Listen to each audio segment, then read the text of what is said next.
St. Augustine commentary on the Gospel of John, chapter 5, verse 24 to 30.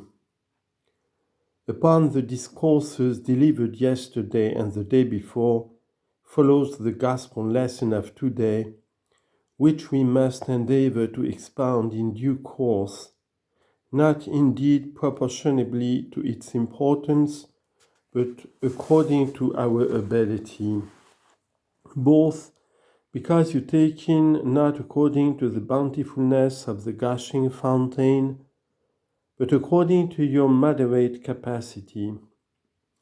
And we too speak into your ears, not so much as the fountain gives forth, but so much as we are able to take in, we convey into your minds.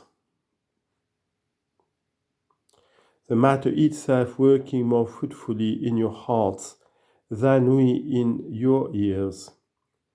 For a great matter is treated of, not by great masters, nay, rather by very small, but he who, being great for our sakes became small, gives us hope and confidence. For if we were not encouraged by him and invited to understand him, if he abandoned us as contemptible, since we were not able to partake his divinity, if he did not partake our mortality and come to us to speak his gospel to us, if he had not willed to partake with us, what in us is abject and most small, then we might think that he who took on himself our smallness had not been willing to bestow on us his own greatness. This I have said lest any should blame us as over bold in handling these matters, or despair of himself, that he should be able to understand by God's gift what the Son of God has deigned to speak to him. Therefore, what he has deigned to speak to us, we ought to believe that he meant us to understand. But if we do not understand, he, being asked, gives understanding, who gave his word unasked. Lo, what these secrets of his words are, consider well. Verily, verily, I say unto you, whoso hears my word and believes on him that sent me has eternal life. Surely we are all striving after eternal life. And he says, whoso hears my word and believes him that sent me has eternal life. Then would he have us hear his word, and yet would he not have us understand it? Since if in hearing and believing is eternal life, much more in understanding. But the action of piety is faith, the fruit of faith understanding, that we may come to eternal life, when there will be no reading of gospel to us. But after all pages of reading and the voice of reader and preacher have been removed out of the way, he who has at this time dispensed to us the gospel will himself appear to all that are his now present with him with purged heart and in an immortal body, nevermore to die, cleansing and enlightening them.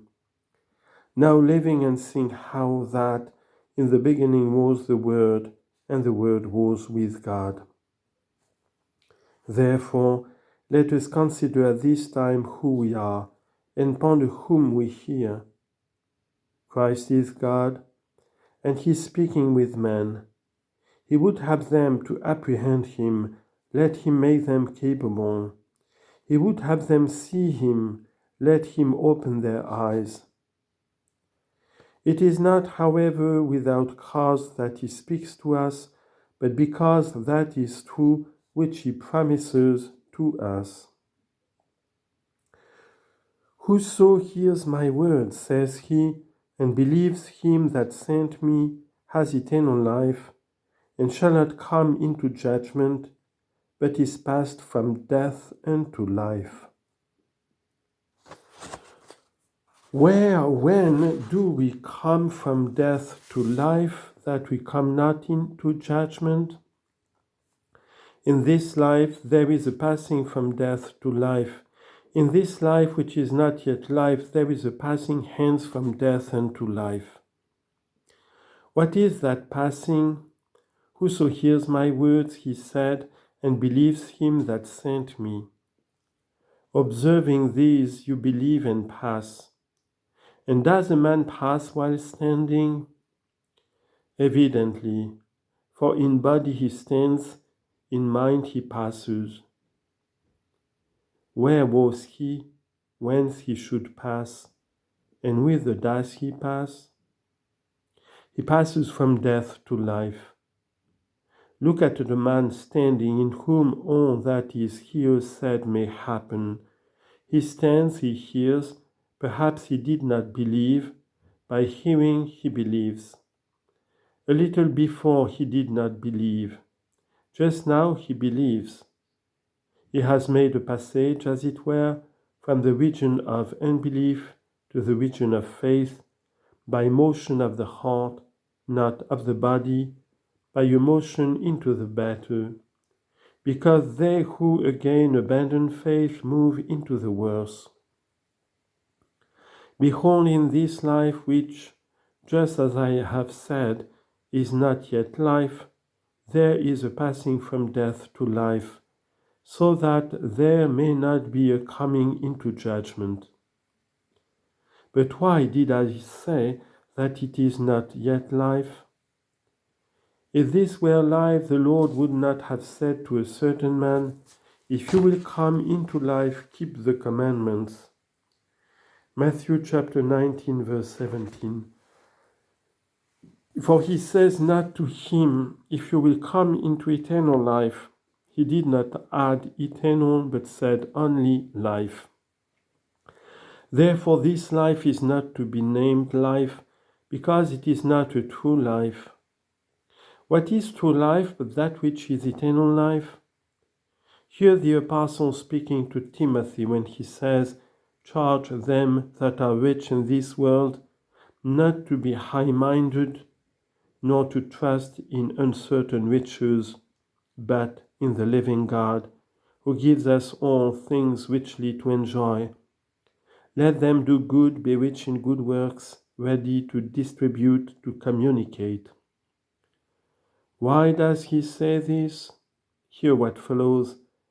Let them lay up in store for themselves a good foundation for the time to come, that they may lay hold of the true life. 1 Timothy chapter 6, verse 17 to 19.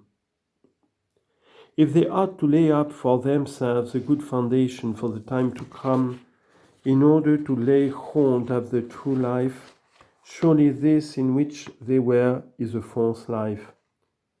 For why should you desire to lay hold of the true if you have the true already?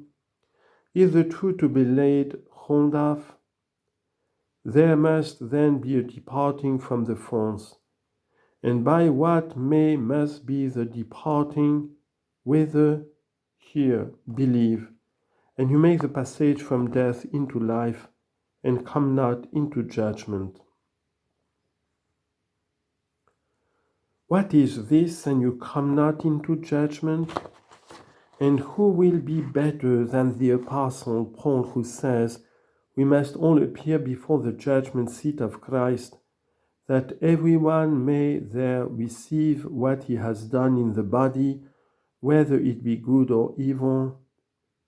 2 Corinthians chapter 5, verse 10. Paul says, we must all appear before the judgment seat of Christ. And dare you promise to yourself that you shall not come into judgment? Be it far from me, say you, that I should dare promise this to myself. But I believe him that does promise. The Saviour speaks, the truth promises. Himself said to me, Whoso hears my words and believes in me, that sent me, has eternal life, and makes a passage from death unto life, and shall not come into judgment. I then have heard the words of my Lord, and I have believed. So now when I was an unbeliever, I became a believer. Even as he warned me, I passed from death to life. I come not into judgment, not by my presumption, but by his promise. Do Paul, however, speak contrary to Christ, the servant against his Lord, the disciple against his master, the man against God, so that when the Lord said, "Whoso hears and believes passes from death to life," the apostle should say, "We must all appear before the judgment seat of Christ." Otherwise, if he comes not into judgment, who appears before the judgment seat, I know not how to understand it.